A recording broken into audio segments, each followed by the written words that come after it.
हो हा. सुरू. वसुदेवसुतं देवं कंसचाणूरमर्दनं देवकी परमानन्दं कृष्णं वन्दे जगद्गुरुं श्रीकृष्णं वन्दे जगद्गुरुं. जय श्रीकृष्ण सर्वांना. तर काल आपण 8 श्लोक बघितले. आज 9वा श्लोक, 7व्या अध्यायातला 9वा श्लोक. पुण्यो गंध पृथिव्यांच तेजश्चास्मि विभावसो जीवनं सर्वभूतेषु तपश्चास्मि तपस्विषु. तर या 9व्या श्लोकामध्ये श्रीकृष्ण काय म्हणतायत की पृथ्वीचा जो मूळ सुगंध आहे तो मीच आहे, आणि अग्नीमधील जी उष्णता आहे ती सुद्धा मी आहे. सर्व जीवामधील जीवनशक्ती जी आहे ती मी आहे, आणि सर्व तपस्व्यांचे तप ते सुद्धा मीच आहे. ज्याला कोणताही विकार नसतो असे जे पुण्य असते ते म्हणजे मूळ होय. या भौतिक जगतात ज्या काही वस्तू आहेत त्याला विशिष्ट रस गंध हा असतोच. उदाहरणार्थ वायू, अग्नी, पाणी, पृथ्वी. फुलामध्येही रसगंध असतोच. असा जो गंध आहे तो म्हणजे श्रीकृष्णच आहे. प्रत्येक गोष्टीला विशिष्ट अशी ही चव असते, ती आपण बदलू शकतो. जी मूळ चव असते ती आपण बदलू शकतो, पण त्याला दुसऱ्याचं सहाय्य घ्यायला लागतं. म्हणजे इतर रसायनांच्या द्वारे ती आपण बदलू शकतो. म्हणजे आपण जो स्वयंपाक करतो त्या स्वयंपाकामध्ये जी भाजीची चव असते, तर त्यामध्ये दुसरे पदार्थ घातले तर ती भाजीची चव वेगळी. कारलं, आता कारलं कडू होत नाही, पण ते दुसऱ्या ह्यानं केलं की कडूपणा त्याचा जातो. तसं पण मूळ कारल्याचं जे आहे ते काय आहे की ते कडू आहे. तशी मूळ चव ही चव तीच राहते, ती बदलत नाही. पण आपण तेच विसरून जातो. हा, कारलं गोड लागलं की आपण खायला चालू करतो, पण कारल्याची चव काय आहे तर ती कडू आहे. आपले मूळ आपण त्याचाच अंश आहोत. पण ही बाकीची जी रसायने आहेत ती म्हणजे राग, लोभ, मोह, मत्सर या त्रिगुणाचा वारा लागला की आपल्याला आपल्यातला मी जागा होतो. यावरून एक गोष्ट आठवली, ती सांगते. एक फकीर, एक गाव असतं, त्या गावात एक फकीर राहत असतात. तर त्यातले एक जण असाच आध्यात्मिक असतो माणूस, त्याला भक्तीची आवड असते सगळं. तर तो म्हणतो मी एवढी भक्ती करतो, मग देव कुठं राहतो, देव कुठे असतो, देव कसा असतो. तो त्या फकीराच्या मागे सारखा लागतो. तर मला त्या देवाला बघायचंय. तर तो फकीर काय सांगतो की तू त्या डोंगरावरती एक झोपडी आहे, त्या झोपडीत देव राहतो, तू जा. मग हा लगेच पळत पळतच तिकडे जातो की बाबा त्या झोपडीत देव आहे. मग त्याला तरी उत्कंठा लागलेली असते की देव कसा आहे काय आहे बघायची. आणि पळत गेल्यानंतर तो दार वाजवतो. आतून आवाज येतो, कोण आहे. तर मी आहे. बराच वेळ दार वाजवतो, पण दार काय उघडत नाही. असा हा 15 दिवस हेलपाटे घालत असतो. 15 दिवस हेलपाटे घातल्यानंतर परत तो येतो त्या फकीराकडे. म्हणजे माझी पण निराशा झाली, म्हणे देव नाहीच आहे, मी उगाचच भक्ती करत होतो असं त्याला ते वाटायला लागतं. आणि त्यानंतर मग तो फकीर त्याच्या कानात काहीतरी सांगतो, आणि त्या दिवशी तो पुन्हा परत त्याच्याकडे तिथे जातो त्या झोपडीमध्ये, आणि दार वाजवतो. झोपडीतून पुन्हा आवाज येतो की कोण आहे. तर आतही तूच आहेस आणि बाहेरही तूच आहेस, असा तो म्हणतो, आणि त्यावेळी दरवाजा उघडतो. म्हणजे काय की बाबा सगळीकडे तोच आहे, आपण त्याच्या अंश आहे हे आपण विसरून गेलो. म्हणजे आपलं मूळ काय आहे तेच आपण विसरून चाललो. आणि विभावसू म्हणजे तिथं काय दिलंय की अग्नी, विभावसू म्हणजे अग्नी. यावरच आपण स्वयंपाक करतो, इतर कारखाने पण अग्नीवर चालतात. पण यातली जी उष्णता आहे ती म्हणजे काय आहे की स्वतः श्रीकृष्णच आहे. अशा प्रकारे सर्व भौतिक तत्वांचे उगम जे आहे ते श्रीकृष्णच आहेत याची जाणीव होते. त्यांच्या कृपेनेच आपण आपले आयुष्य घडवू शकतो. तर आता ह्याच्यामध्ये पण विजेमध्ये वीज आहे, पण ती दिसत नाही. ज्यावेळी आपण प्लग घालतो, प्लग घातल्यानंतर लगेच दिवा लागतो, प्रकाश पडतो. पण ती वीज दिसली का कुणाला, तर वीज नाही दिसत. पण ज्यावेळी आपण ती प्लग घालताना जर त्या प्लगच्या एखाद्या ह्याला जर आपल्या वायरला हात बोट लागलं तर आपल्याला तिथं शॉक बसतो. तर त्यावेळी आपल्याला ती वीज तिथं आहे, करंट लागला आपण म्हणतो, त्यावेळी ते आपल्याला त्याची जाणीव होती. तर भगवंताचं हे असंच आहे की बाबा त्याची जाणीव होणं महत्वाचं आहे. त्याची जाणीवच आपल्याला होत नाही. त्याच्या कृपेनेच आपण आपले आयुष्य घडवू शकतो, अथवा बिघडवू पण शकतो किंवा कमी करू शकतो. म्हणून कृष्ण भावना महत्वाची. स्वयंपाक तर रोजच करतो, पण प्रसाद करताना आपण पूर्णपणे कृष्ण भावना भावित असतो. त्यामुळे तो छान लागतो. थोडा खाल्ला तरी पोट भरते. म्हणजे स्वयंपाक करताना पण आपण आता तर सगळ्या गृहिणीच आहोत, तर स्वयंपाक करताना सुद्धा आपलं लक्ष हे कृष्णाकडे पाहिजे. तर त्यावेळी तो सगळा स्वयंपाकच हा प्रसाद होईल. असं हे 9व्या श्लोकामधलं थोडस काढलेलं आहे. तर मी जे कंटिन्यू केले सुचिता ताई, मी बोलू का सगळं म्हणजे एकत्र? हरकत नाही ना ते. आहे ना? हा. हो. तर श्लोक 10. बीजं मां सर्वभूतानां विद्धि पार्थ सनातनं बुद्धिर्बुद्धिमतामस्मि तेजस्तेजस्विनामहम्. तर या श्लोकामध्ये भगवंत सांगतायत सर्व वस्तूंचे बीज मीच आहे. बुद्धिमानांची बुद्धी आणि शक्तिमानांची शक्ती सुद्धा मीच आहे. चर व अचर दोन प्रकारचे हे जीव आहेत, चर आणि अचर. ही 84 लक्ष जी 84 लाख योनी जी आहे, त्याच्यामध्ये असे भरपूर चर आणि आचर असे दोन प्रकारचे जीव आहेत.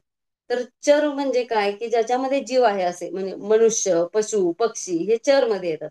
आणि आचर मध्ये काय येतं, ते वृक्ष, वेली, म्हणजे त्या हलू शकत नाहीत, म्हणजे एकाच ठिकाणी उभं राहू शकतात. तर ब्रह्मापासून या पृथ्वीचा उगम झाला आहे असे वेदात सांगितले. हे परब्रह्म म्हणजे श्रीकृष्ण आहे. ब्रह्म हा निराकार आहे, पण परब्रह्म हे साकार आहे. ब्रह्म हे परब्रह्मामध्ये स्थित आहे. म्हणजे ब्रह्म हे निराकार आहे, ते कशामध्ये स्थित आहे, तर ते सगुणामध्ये. परब्रह्म म्हणजे सगुण.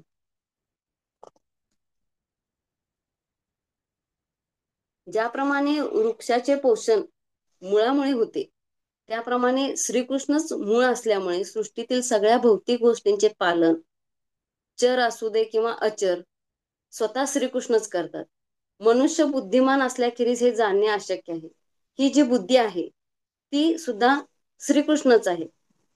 म्हणजे ह्यामध्ये जे काही आहे ते श्रीकृष्णच आहेत. तिथं ह्या सगळ्या श्लोकांमध्ये 1-20 पर्यंत तर हेच सांगण्यात आले की प्रत्येक श्लोकामध्ये की वेगवेगळं थोडस फक्त दिलेलं आहे, पण सगळ्या ह्या ज्या भौतिक सृष्टीचं जे देवाणघेवाण जे सगळं जे चालू आहे ते फक्त हे एका श्रीकृष्णामुळे चालू आहे. सगळ्यामध्ये श्रीकृष्ण आहेत. तर श्लोक 11. बलम बलवतांच्या कामराग विवर्जितम धर्मा विरुद्ध भूतेषु कामोस्मी भरतर्षभ. बल आणि काम हे सुद्धा श्रीकृष्णच आहेत. त्याचा वापर आपण कसा करायचा हे आपण आपली बुद्धी वापरून ठरवले पाहिजे. बलाचा वापर वैयक्तिकरणासाठी केला तर तो गुन्हाच होतो, ते चुकीच आहे. पण समाजासाठी करणे योग्य. तसेच कामाचा वापर फक्त संतती प्राप्तीसाठी करावा किंवा आहे असं ह्या गीतेमध्ये आपल्याला सांगितलेलं आहे. इंद्रतृप्तीसाठी नाही. एकदा का संतती झाली की तिच्या पालन पोषण कसे करावे, त्याला कृष्ण भावना भावित कसे करावे, त्याला त्या कृष्ण भावना भावित तो कसा घडेल याकडे आपण लक्ष दिले पाहिजे. श्लोक 12. ये चैव सात्विका भावा राजसास्तामसा राजसाता ये चैव सात्विका भावा राजसास्तामसाच्ये मत एवेति तान् विद्धि न त्वन्तेषु ते मयि. त्रिगुण माझ्यामुळेच निर्माण होतात असे श्रीकृष्ण सांगतात. की हे जे त्रिगुण आहे, त्रिगुणाचं म्हणजे सत्वगुण, राजसगुण आणि तामसगुण. सत्वगुण, तमोगुण, रजोगुण हे जे तिन्ही गुण आहेत ते माझ्यामुळेच निर्माण होतात व ते व्यक्तही माझ्यामुळे होतात. मी सर्व काही आहे तरी मी स्वतंत्र आहे. मी सर्वांमध्ये आहे पण तरीही मी स्वतंत्र आहे. म्हणजे त्याला त्या पद्धतीनं जसं सगळी सगळी सृष्टीच कृष्णाच्या अधीन आहे. कमळाच्या पत्राप्रमाणे कमळाच्या पानावरती पाणी राहत नाही. पाण्यात असूनही ते पाणी त्याच्यावरती त्या पानांवरती पाणी राहत नाही. तसं म्हणजे सगळ्या ह्याच्यामध्ये अं असून भगवंत सगळीकडे असून ते स्वतंत्र आहेत. पुन्हा पुन्हा आपल्याला श्रीकृष्ण हेच सांगत आहेत, मी सगळ्यात आहे तरी मी स्वतंत्र आहे. त्रिभिर्गुणमैर्भावैर् एभिः सर्वमिदं जगत मोहितन्नाभिजानाति मामेभ्य परमव्ययम्. या त्रिगुणांनी आपण मोहित होतो, त्यामुळे आपण त्याला विसरतो. त्रिगुणासार माऊली पण ज्ञानेश्वर माऊली पण तेच सांगतायत हरिपाठामध्ये. जे त्रिगुण आसार निर्गुण हे सार सारासार विचार हरिपाठ. हरिपाठामध्ये माऊलींनी तेच सांगितले, त्रिगुण हा आसार आहे आणि निर्गुण हे त्यातलं सार आहे. तर त्रिगुण हे ब्रह्म, म्हणजे आपल्याला ते ब्रह्म हे आसार आणि निर्गुण हे सार. परब्रह्म हे सार आहे. त्रिगुणात कार्य करणारे चार वर्ग आहेत. तर त्या वर्गांचे असे हे केलेलं आहे की याच्यामध्ये ब्राह्मण, क्षत्रिय, वैश्य आणि शूद्र. तर ब्राह्मण हा काय आहे, ब्राह्मण याला सत्वगुणी म्हटलेला आहे. ज्याच्यात सत्वगुणांची लेवल जादा आहे तो हा ब्राह्मण. त्याला ब्राह्मण म्हणता येतं. तर क्षत्रिय हा रजोगुणी आहे आणि वैश्य ह्याच्यामध्ये राजस आणि तामस असे दोन्ही गुण असतील त्याला ते वैश्य म्हटलं जातं. आणि शूद्र हा तामस म्हणजे नुसता तमोगुणी, त्याला हा शूद्र म्हटलं जातं. यामुळे या सगळ्या त्रिगुणामुळे आपण काय करतो की आपल्याला हे आपण शरीरच आहे असं समजतो. मी हिंदू, मुसलमान, ख्रिश्चन, ईसाई, भारतीय, अमेरिकन हे आपण समजतो. या त्रिगुणाच्या जंजाळात अडकल्यामुळे भगवान म्हणजे साक्षात संपूर्ण यश, संपूर्ण वैराग्य, संपूर्ण श्रीमंती, संपूर्ण ज्ञानी, संपूर्ण सौंदर्य आणि संपूर्ण बल असे असलेले भगवान, अशा ह्या भगवंताला पाहून भले भले सत्वगुणी गोंधळून जातात. तर बाकीच्यांची स्थिती काय सांगावी. तुकाराम महाराज सुद्धा भगवंताचं वर्णन इतकं छान करतात गाथेमध्ये. आवडे हे रूप गोजिरे सगुण पाहता लोचन सुकावले, आता दृष्टी पुढे ऐसा चितूर आहे. असं म्हणजे असं हे एवढं रूप गोजिर सगुण असं हे रूप तुकाराम महाराजांनी फार छान वर्णन केले. कायम त्यांच्या दृष्टीपुढे, आता दृष्टीपुढे ऐसा चितूर आहे. तुकाराम महाराजांनी भरपूर म्हणजे देवाबद्दलचे भरपूर अभंग लिहिले. त्यामध्ये कृष्णावरती, कृष्ण माझी माता, कृष्ण माझा पिता, बहीण बंधू चुलता कृष्ण माझा, कृष्ण माझा गुरु, कृष्ण माझे तारू, उतरी पहिलं पारू भव नदीचा. म्हणजे कृष्णाला सगळं, तुकाराम महाराजांनी कृष्णालाच माता, कृष्णालाच पिता, कृष्णाला बंधू, चुलता, गुरु आणि सगळ्या ह्या भवबंधनातून तारणारा तारू, स्वतःचं मन, जन, नातेवाईक, सोयरा, सज्जन हे सगळं कृष्णाला मांडलेलं आहे. आणि या सगळ्या भवनदीतून तारून नेणारा आणि जिथं कुठं तरी माझ्या मनाला जो विश्रांती, माझ्या मनाला जो विसावा मिळणार आहे तो सुद्धा तो माझा हा श्रीकृष्णच आहे. दैवी हे श्याम गुणमयी मम माया दुरत्यया, मामेव ये प्रपद्यन्ते माया मेतान तरंती ते. माम, माम म्हणजे ब्रह्म. इथे याच्यामध्ये माम जे दिलेलं आहे ते माम म्हणजे ब्रह्म. ब्रह्म म्हणजे श्री विष्णू आणि श्री विष्णू म्हणजे श्रीकृष्ण. मायेचे जे अधिपती आहेत ते श्री विष्णू आणि श्रीकृष्ण म्हणजे दोघेही एकच आहेत. नमान दुष्कृतिनो मूढा प्रपद्यन्ते नराधमाः, मायया पुरुज्ञान आसुरम भावमाश्रितः. दुष्कृती, दुष्कृती म्हणजे नास्तिकांची बुद्धी. पुण्यकर्मालाही, पुण्यकर्माला इथं कृती म्हटली आहे आणि दुष्कृती ही नास्तिकांची बुद्धी आहे. एवढं सोपं आहे तर आपल्याला कसं वाटणार. आता हे सगळं माहिती आहे की बाबा सगळं म्हणजे कृष्णच आहे, मग तरी पण लोक का त्याला शरण जात नाहीत असा हा प्रश्न आपल्याला पडतो. तर एवढं सोपं आहे आणि सगळेजण त्याला शरण का नाहीत जात, तर गीतेत स्पष्टपणे याचा उल्लेख केलाय.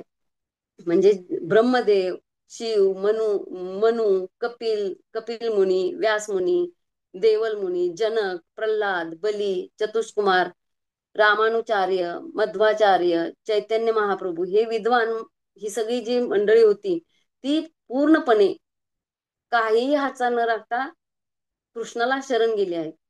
आणि जी दुष्ट नास्तिक आहेत ते फक्त विज्ञानाच्या नावाखाली हे खोटं कसं हे सांगण्यात व्यस्त आहेत. तमोगुणाचा प्रभाव झाला की सगळे व्यर्थ होते.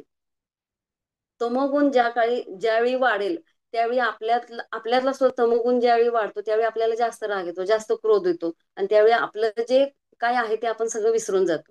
म्हणजे त्याचं उदाहरण काय दिलेलं आहे की हिरण्यकशिपू व रावण, त्या राक्षसांची दोन उदाहरण. हिरण्यकशिपू आणि रावण. रावणाचं तर जर वाचलं, रावणायन जर वाचलं तर रावणाचा इतका तत्ववेत्ता, विद्वान, अतिशय विद्वान रावण होता. पण फक्त त्याच्या तमोगुणाच्या प्रभावामुळं त्याचा नाश झाला. तर हे ह्याच्यामध्ये जे नास्तिक तमोगुण जे आहेत त्याच्यामध्ये चार प्रकार दिलेले आहेत. मूड मूड पहिला प्रकार आहे तो मूड. मूड मध्ये काय आहे की उदाहरणार्थ गाढव. मूड मध्ये गाढव येतं. मग म्हणजे गाढव कसं करतं की रात्रंदिवस कष्ट करतं, ते कोणासाठी करत असतं? मालकासाठी करत असतं.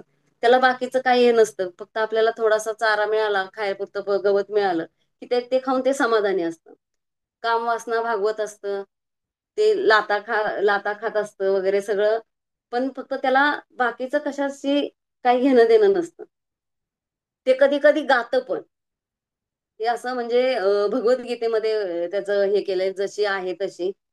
कधी कधी ते गातं आणि तत्वज्ञान सांगण्याचा प्रयत्न करतं, पण त्याचा आवाज आवाज इतका कर्कश असतो की ते आपल्याला नकोसं वाटतं. म्हणजे आपण कर्म करतानाही ते कुणासाठी केलं पाहिजे याचं ज्ञान असणं महत्वाचं आहे. तर गाढव, डुक्कर डुक्कर हे मिठाईकडे लक्ष देत नाही, ते फक्त विष्ठा खाण्यातच मग्न असतं. त्याप्रमाणे हे दुसरे जे मुळामध्ये हे गाढव आणि डुकराचं उदाहरण. दुष्कृती, नराधम.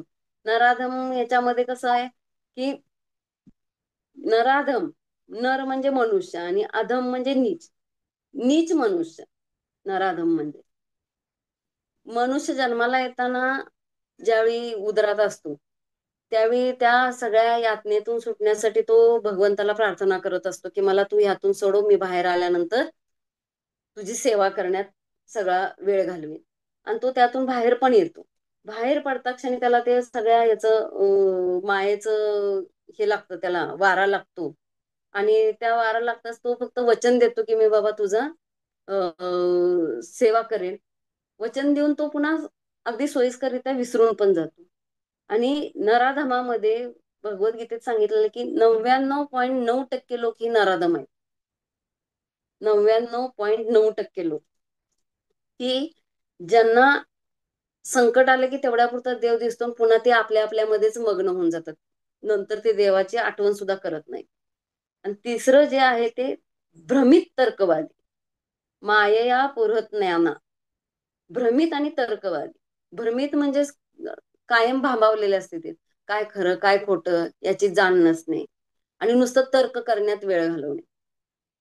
ते हुशार, विद्वान असतातच, पण मायेमुळे, फक्त मायेमुळे ते भ्रमित होतात. म्हणजे दुर्योधन जसा त्या महालात गेल्यानंतर पाणी हे करून, पाणीचा आहे समजून तो असा पाय उचलायला गेला आणि त्यामध्ये तो पडला. तर म्हणजे माया ही माणसाला भ्रमित करत असते. आणि चौथं जे आहे ते आसुरी वृत्तीचे, आसुरम भावम आश्रित, नास्तिकवादी. म्हणजे ही लोक, नास्तिकवादी लोक तर उघडपणे, अगदी उघडपणे भगवंताच्या विरोधात असतात. म्हणजे त्यांना जरा विज्ञानाच्या नावाखाली अजिबात नाही, भगवंत नाहीच, भगवंतांचं जमिनीवरती ते अवतर त्यांचा काय म्हणतात ते आपण साजरं करतो भगवंताचे, श्रीकृष्णाचं म्हणजे त्यांचा अवतारच ते मान्य करायला तयार नसतात. असे हे चार प्रकारचे लोक आहेत. चतुर्विधा भजन्ते माय जना सुकृती नो अर्जुन, आर्तो जिज्ञा सुरार्थार्थी ज्ञानीच भरितर्षभ. हे जसे चार प्रकारचे लोक आहेत तसेच ह्याचे दुष्कृतीच्या उलट सुकृती. सुकृतीनं म्हणजे धर्माचे, नैतिकतेचे पालन करणारे, त्यांचेही चार प्रकार आहेत. त्यामध्ये काय आहे की अर्थ, अर्थार्थी, जिज्ञासू आणि ज्ञान, हे चार प्रकार आहेत. अर्थ म्हणजे काय की सकाम कर्म करण्यात व्यस्त असतात, म्हणजे त्यापासून काहीतरी त्यांना हवं असते, असे काम करण्यात व्यस्त असतात. पण संकट पडलं की ते भगवंताकडं जातात, त्याला ते अर्थ म्हणजे अर्थ.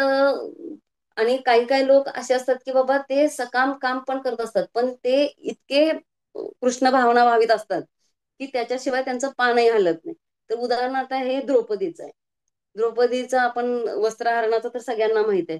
कृष्णा धाव लवकरी, संकट पडले भारी, हरी तू आमुचा कैवारी, आले विघ्न निवारी, कृष्णा धाव अशी ही द्रौपदीची आरतीची हाक ऐकूनच कृष्ण लगेच धावत आले तिथं.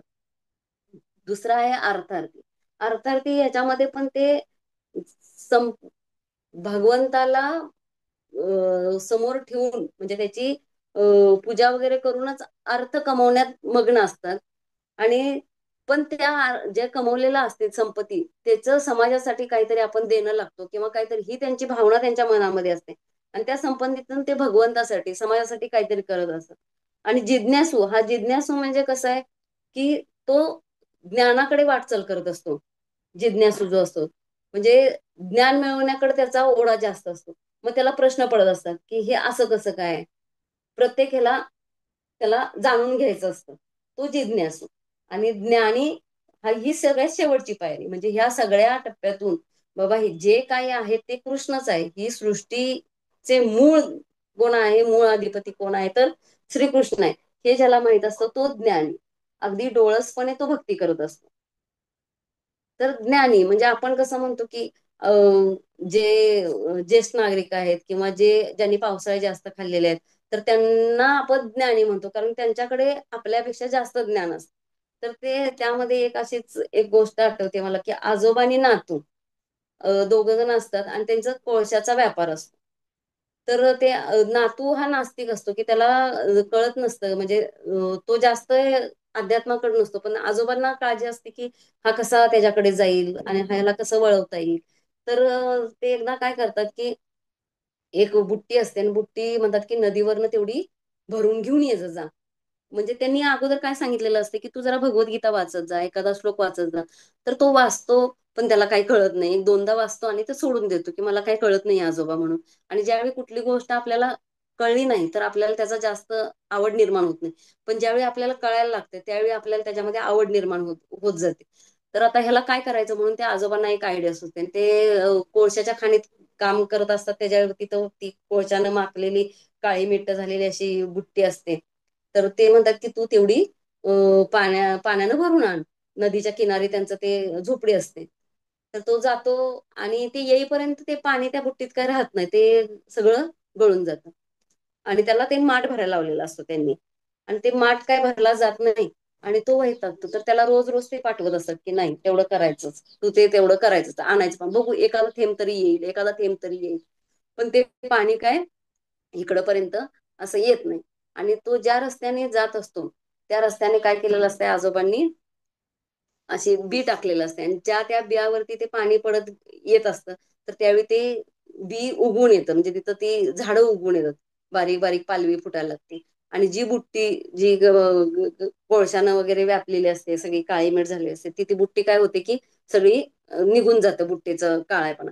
तर त्यावेळी मग थोड्या दिवसांनी मग ते त्याला नातवाला समजते की बाबा ह्या आजोबांनी असं का केलं. तर ते व्यर्थ पण पाणी गेलं नाही तिथं सुद्धा ती जमीन सुपीक झाली तिथं ते उगवलं. आणखी ह्याच्यामध्ये जो मळ होता म्हणजे ह्याला जे आध्यात्मिक हे नव्हतं ते त्याचा मळ सगळा निघून गेला त्या बुट्टीचा आणि ती बुट्टी सगळी स्वच्छ झाली पाण्याने.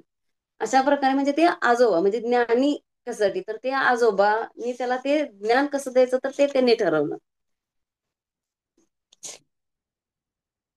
तेषाय ज्ञानी नित्ययुक्त एक भक्तिर्विशिष्यते प्रियो हि ज्ञानी नप्त्यर्थम अहम सच मम प्रियः. पूर्ण ज्ञानी भक्त मला अतिशय प्रिय आहे. ह्या श्लोकात काय सांगताय की ज्ञानी नित्ययुक्त ज्ञानाने युक्त असा त्याला तो भक्त मला अतिशय प्रिय आहे आणि मी त्याला अतिशय प्रिय आहे. असे भक्त कायम माझ्या हृदयात राहतात. उदारा सर्व एवैते ज्ञानी त्वात्मैव मे मतम आस्तितस्य हि युक्तात्मा मामेवानुत्तमां गतिम. असे भक्त कायम माझ्या हृदयात राहतात. तर तुकाराम म्हणतात, देव आहे देव आहे हृदय मंदिरी शोधून पाहे हृदय मंदिरी शोधून पाहे देव नटला नाना परी भरोनी उरला चराचरे. म्हणजे सगळीकडे भरून उरलाय भक्तासाठी प्रगटला आणि भार त्याचा वाहेला. असं श्रीकृष्ण म्हणतात की असा भक्त मला फार आवडतो आणि त्यासाठी तो काहीही उचलायला तयार असतो कुठलाही भार उचल. तुकाराम महाराज म्हणतात की देह देवाचे मंदिर आता आत्मा परमेश्वर. तुका सांगे मूढ जना देव देही का पाहना. असं म्हणजे असे जे भक्त आहेत जे देहाला म्हणजे आपण स्वतः भगवंताचे अंश आहोत असे मानून जे आपल्या शरीराकडे आपल्याकडे बघत असतात, असे भक्त श्रीकृष्णाला अतिशय प्रिय असतात. बहुनाय जन्म ना म्हणते, ज्ञानवान मान प्रपद्यते, वासुदेव सर्वमिती स महात्मा सुदुर्लभ. अनेक जन्म मृत्यूनंतर ज्याला वास्तविक ज्ञान होते, तो मला शरण येतो आणि असा महात्मा फार दुर्लभ आहे. मनुष्याच्या देहातील ऐकणे, वाचणे, पाहणे या सगळ्या शक्ती आहेत मनुष्याच्या देहामध्ये. पण सगळ्यात महत्वाची जी शक्ती आहे ती आहे चेतना, जीवन. ही मुख्य शक्ती आहे. आणि ही चेतना म्हणजेच तो परब्रह्म परमात्मा श्रीकृष्ण आहे. बघा, म्हणजे आपण जोपर्यंत जिवंत असतो तोपर्यंत या शरीराचं कौतुक होतं. पण एकदा जर म्हणजे आपण मृत पावलो, तर आपल्याला घरात ठेवतात का? तर नाही, तर बाहेर ठेवतात. बाहेर म्हणजे शरीरातली आपल्या चेतना गेली की ते मृत झालं. आणि मृत शरीराला शरीर नाहीत म्हणत, तर बॉडी म्हणतात, की बाबा लगेच चला उचला याला, जा घेऊन. म्हणजे हे ज्याला माहित आहे म्हणण्यापेक्षा ज्याला कळले, तो पूर्ण ज्ञानाने भगवंताला शरण जातो. कामेस्तैस्तैर्ज्ञाना प्रपद्यन्त्यन्य देवता तंतन्यममास्ताय प्रकृत्या अन्यता स्वया. अल्पबुद्धी लोक आपल्या इच्छा पूर्ण करण्यासाठी वेगवेगळ्या देवतांची पूजा करतात. शुद्ध भक्त भौतिक गरजांच्या प्राप्तीसाठी कधीही देवदेवतांवर विसंबून राहत नाही. म्हणजे बघा, म्हणजे अल्पबुद्धी लोक कसं, म्हणजे काही काही लोक असतात की बाबा सोमवाराला चला महादेवाला चला, मंगळवाराला महालक्ष्मीला चला, बुधवाराला विठ्ठल दत्त, असं म्हणजे सगळ्या वारांच्या प्रमाणे सगळ्यांचं देवदेवतांकडे जाणं चालू असतं. पण ही जी पूजा करतात, इतर देवतांची जी पूजा करतात, त्यावेळी त्यांना काहीतरी ते अपेक्षित असतं. म्हणजे सकाम असते त्यांची, ती जी पूजा असते ती सकाम असते, इच्छेसाठी असते. तर तुकाराम महाराज सुद्धा सांगतात की तुम्ही त्याच्यासाठी त्याच्याकडे जाऊ नका. तुझं वाचोनी कोणा शरण जाऊ आता कर जोडून, कोण करील मजसी सहाय्य चित्ती विचारोनी पाहे. तुकाराम महाराज या भागातून हे सांगतात की शरण, पण कसं शरणागती, तर पूर्ण शरणागती पत्करली पाहिजे. भगवंताकडे जायला, श्रीकृष्णाकडे जायला आपल्याला पूर्ण शरणागती पत्करली पाहिजे त्याच्या समोर. आणि आपल्यावर संकट आलं की आपण लगेच कावरेबावरे होतो, तर तसं न करता त्या संकट आपलं कोणतरी निवारेल किंवा कोणतरी आपल्या मदतीला येईल असं न करता आपण त्या संकटाला मागं परतवलं पाहिजे. ते कसं, तर त्याच्यावर भार टाकून, भार त्याचा वाई यायला, म्हणजे भार व्हायला तो तयार आहे, पण पूर्ण शक्तीने पूर्ण विश्वासाने आपण त्याच्यावरती भार टाकला पाहिजे. तर तसं पण नाही की म्हणजे काही काही लोक असेल हरी तर देईल खाटल्यावरी, तर तसं नाही की बाबा तो पण तुमची बघत असतो की बाबा तुम्ही काय करताय, संकट आल्यानंतर तुम्ही तुमची ऍक्टिव्हिटी कशी होतीये, तर ह्या हालचालीवर त्याचं बारकाईने लक्ष असतं. ह्या सगळ्या परिस्थितीत आपली हालचाल ही महत्वाची आहे. जे आपल्याला ज्ञान बुद्धी दिली आहे तिचा वापर आपण केला पाहिजे. माझ्यातही भगवंताचाच वास आहे, ही श्रद्धा, ही श्रद्धा नव्हे तर ही गाढ श्रद्धा हवी, तरच हे जमू शकेल. असं हे 9 ते 20 पर्यंत हे केलेले होते पॉइंट. जय श्रीकृष्ण सर्वांना. सुचिता ताई. हो, छान जय ताई, श्रीकृष्ण. सुंदर सांगितलं. आणि मध्ये मध्ये वेगवेगळ्या यांची ज्या हे गाणे म्हणले म्हणा किंवा ओव्या म्हणल्या त्या खरंच सुंदर. आणि आपल्याला खरं तर अशा याचीच आवश्यकता आहे की वेगवेगळ्या ओव्या मध्ये मध्ये जर टाकल्या तर ते लिखाण सुद्धा अजून खूप सुंदर होतं. अगदी छान हे केलं ताई तुम्ही, सुंदर अगदी. धन्यवाद ताई. चालेल. आपण अजून 10-5 मिनिटामध्ये आपण सविता ताईंना ऐकूयात आणि मग नंतर सविता ताई.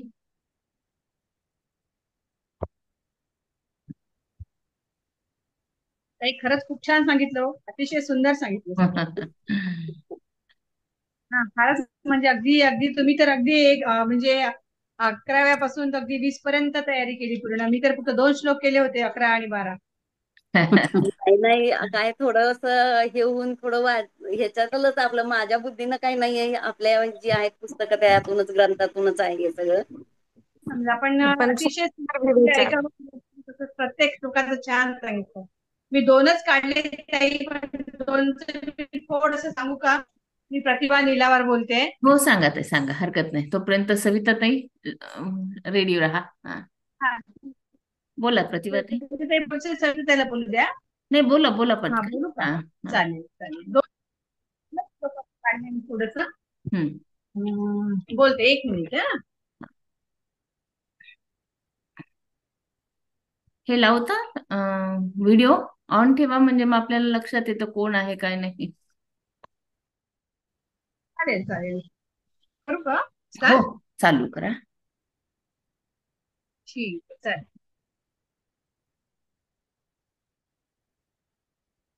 प्रतिभा निलावात. खरं सांगायचं म्हणजे भगवद्गीतेच्या 7व्या अध्यायात कृष्ण भावनेच्या स्वरूपाचे पूर्णपणे वर्णन करण्यात आलेले आहे. हा, 11 11व्या व 12व्या श्लोकात सर्व पदार्थात तारण रूपाने भगवंताच्या व्यापकतेचे वर्णन केलेले आहे.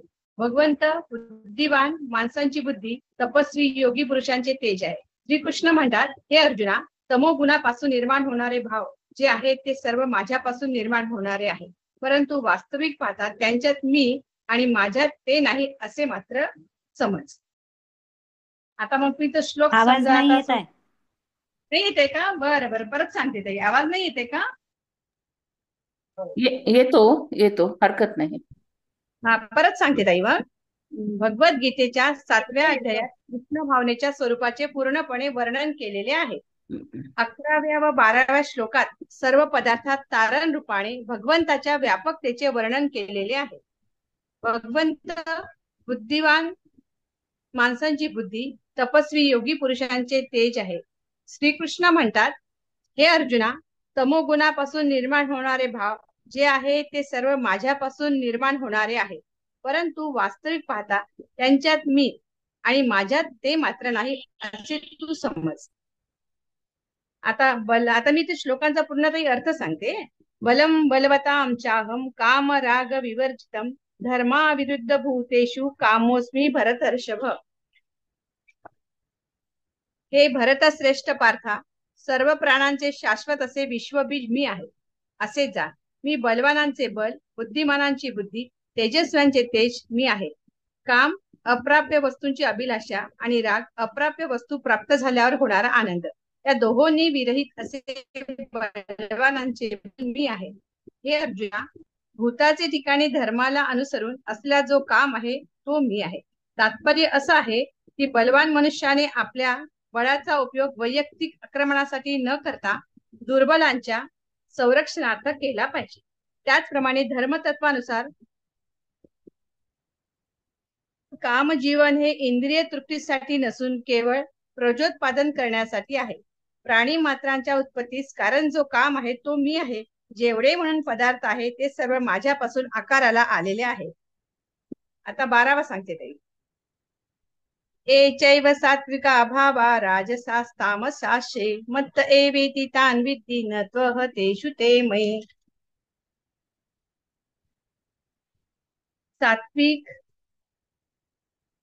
सात्विक राजसिक किंवा तामसिक हे सर्व भाव माझ्या शक्तीनेच अभिव्यक्त होतात.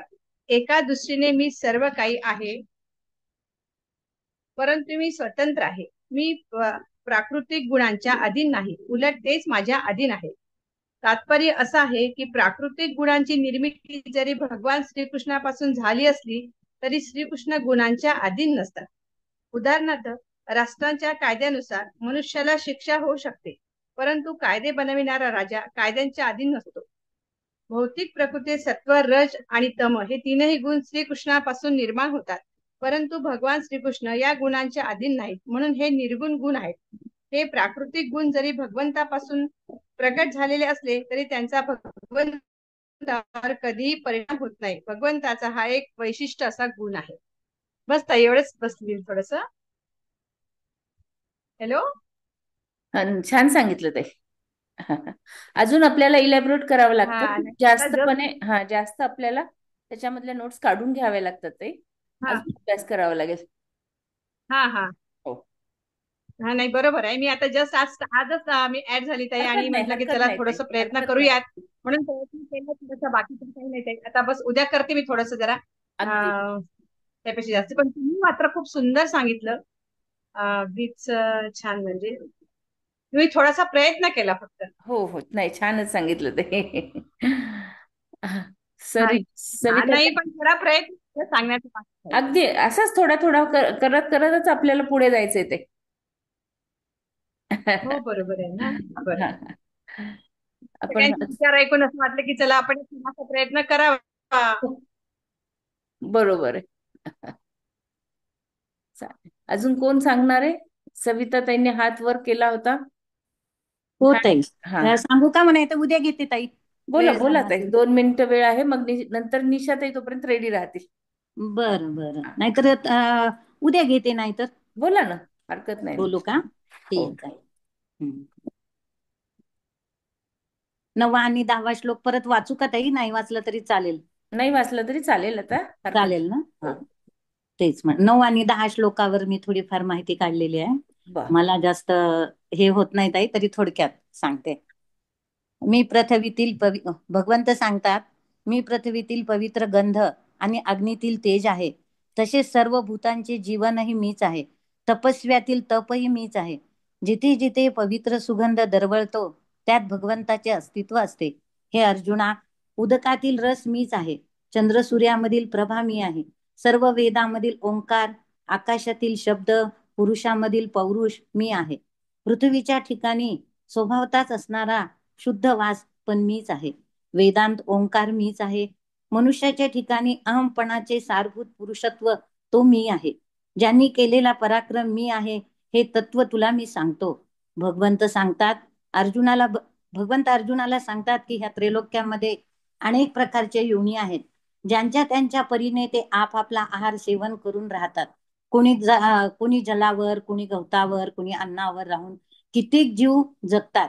त्या सर्व ठिकाणी पण मी अभिन्नत्वाने आहे. मी सर्व प्राण्यामध्ये अंश अंश रूपाने वास करतो. साधकाने भगवंताला जाणून घेण्यासाठी आणि मार्ग जाण्यासाठी अनेक पायऱ्या सांगितलेल्या आहेत. समर्थांनी सुद्धा नवविधा भक्ती सांगितलेली आहे. आपण त्या एकाही भक्तीचा जरी निष्ठेने साधना केली तरी ते फळास येते. जी साधना आपण करतो ती साधना एकाग्रतेने व शांत चित्ताने केली पाहिजे. भगवंत सर्व जाणतो. आपली उपासना कशी आहे, ती कुठे कमी पडते का, ती आपली आपणच शोधून पाहिली पाहिजे. भगवंताच्या चरणी लीन व्हायचे असेल तर साधनेला व उपासनेला निष्ठा ठेवूनच केली पाहिजे. आपली भगवंतावर दृढ निष्ठा असली की आपले कार्य सुरळीत पार पडते. भगवंत फक्त भावाचा भुकेला आहे. आपण जेव्हा नैवेद्य दाखवतो, पाणी फिरवतो, कृष्णार्पण मस्तो म्हणतो, पण त्यात आपला भाव असतो.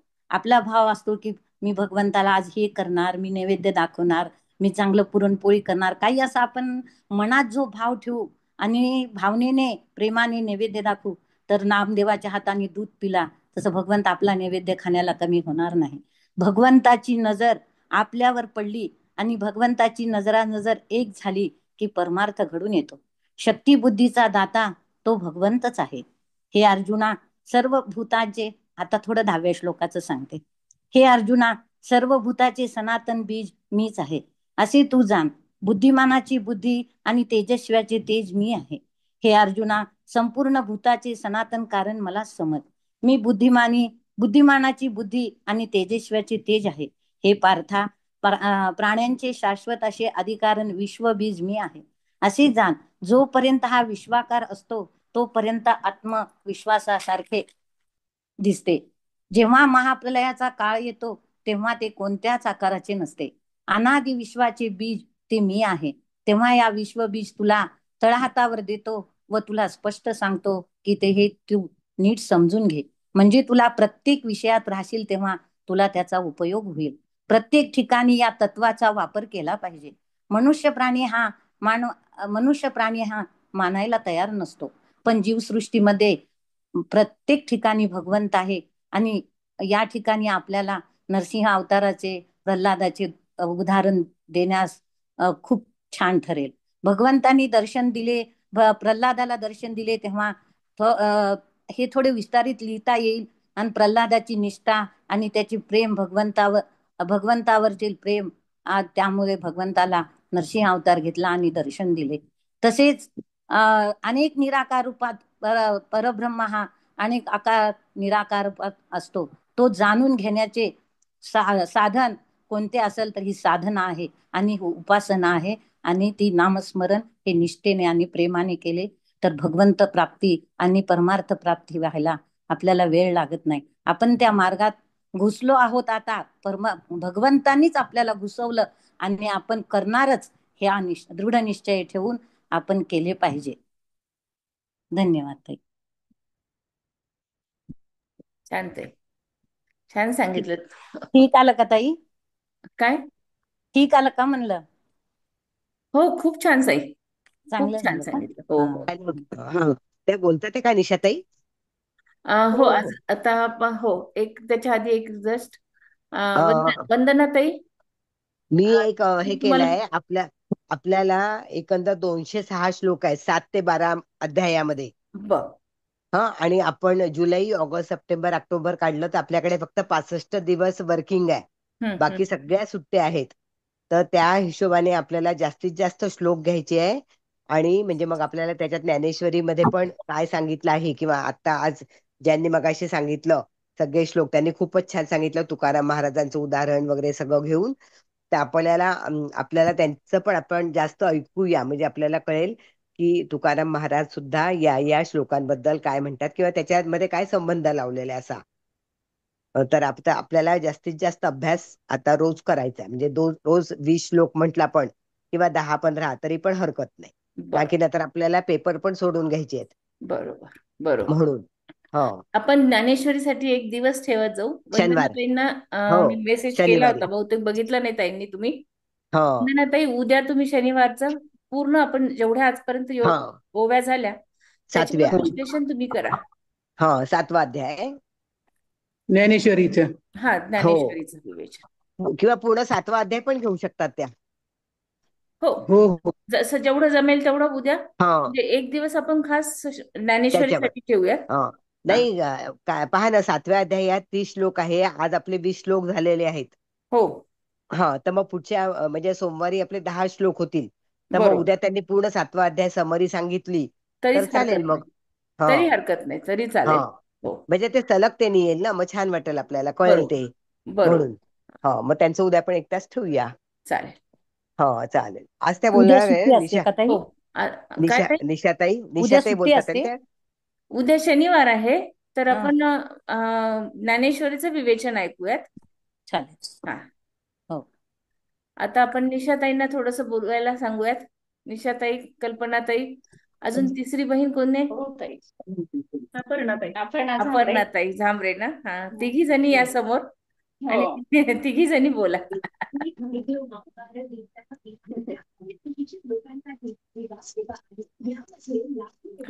ऍडव्हर्टाईज आधी ताई बोल.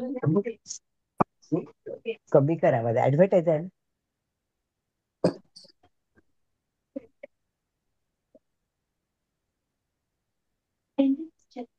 आम्हालाही बघायच्या होत्या तिघी बहिणी. आज योग आला खर तर. हो. जय श्री कृष्ण सगळ्यांना.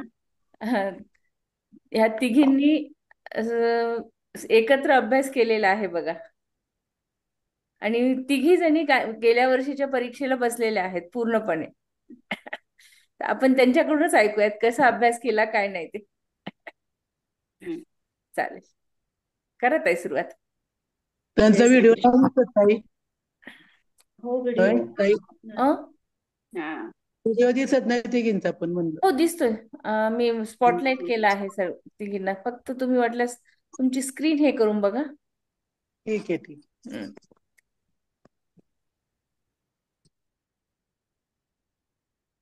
जय श्री नाही कृष्ण सर्वांना. हा, हा, दिसते. जय श्री कृष्ण. सद्गुरूंना वंदन करून मी माझे 2 शब्द मनोगत व्यक्त करते. सर्वात प्रथम तर गीता परिवाराचे आभार मानायचे आहेत मला, की त्यांच्यामुळे मला गीता शिकायला मिळाली. आणि ही जी आध्यात्मिक जर्नी आहे ती पूर्ण आम्ही तिघी बहिणींनी म्हणजे सोबतच गीता सुद्धा शिकायला सुरुवात केली. अगदी सोबत होतो गीता शिकताना सुद्धा. माझा आवाज येतोय? हो हो, येत. हो, येतोय येतोय, बोला ताई. आणि म्हणजे स्वतः भगवंतांनीच आम्हाला ही परीक्षा देण्यासाठी प्रेरणा दिली असं म्हणावं लागेल. कारण सुचिताताईचे आणि विद्याताईंचे खरं तर खूप मनापासून आभार, की त्यांनीच आम्हाला परीक्षा देण्यासाठी सुद्धा प्रोत्साहन दिलं. कधी फॉर्म भरले आणि परीक्षा कधी जवळ आली हे कळलंच नाही. अभ्यास सुद्धा त्यांनी करून घेतला आमच्याकडून आणि एकदम सहज असं परीक्षा दिली. पण साधक संजीवनीचा जो अभ्यास आहे, वाचन आहे, ते खूप चांगल्या प्रकारे त्यांनी आमच्याकडून करून घेतलं. जेव्हा आपला क्लास व्हायचा साधक संजीवनीचा, त्यामध्ये जे आपण श्लोक वाचत होतो, अभ्यास करत होतो, तर त्या व्यतिरिक्त पण मी 10 श्लोकांचं रोज वाचन करत होते, की आपले पूर्ण 6 अध्याय वाचून झाले पाहिजे. 6 अध्यायावर जर असेल परीक्षा तर किमान आपले 6 अध्याय पूर्ण झाले पाहिजे भगवद्गीतेचे, म्हणून 10 श्लोकांचा अतिरिक्त मी वाचन करत होते.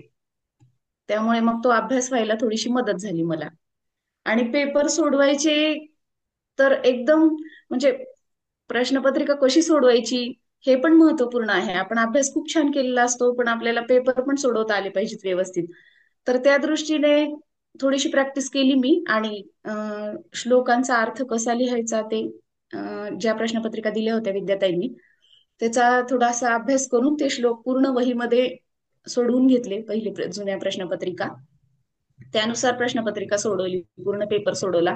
तर वेगवेगळ्या पेनचा पण वापर केला होता, एकदम सुटसुटीत आणि अक्षर एकदम छान, स्वच्छ, सुंदर, टापटीप, नीटनेटका असा पेपर सोडवला. तर ते तपासतानाही खूप छान वाटतं. आणि आता पहिली परीक्षा दिल्यावर कळते की पेपर खूप जास्त लिहायचे आहेत, जे की आपण मागच्या वर्षी एवढे लिहिले नव्हते. एवढे संदर्भ कळत नव्हते आपल्याला की अभ्यास कसा करायचा, फक्त साधक संजीवनी वाचत होतो आपण.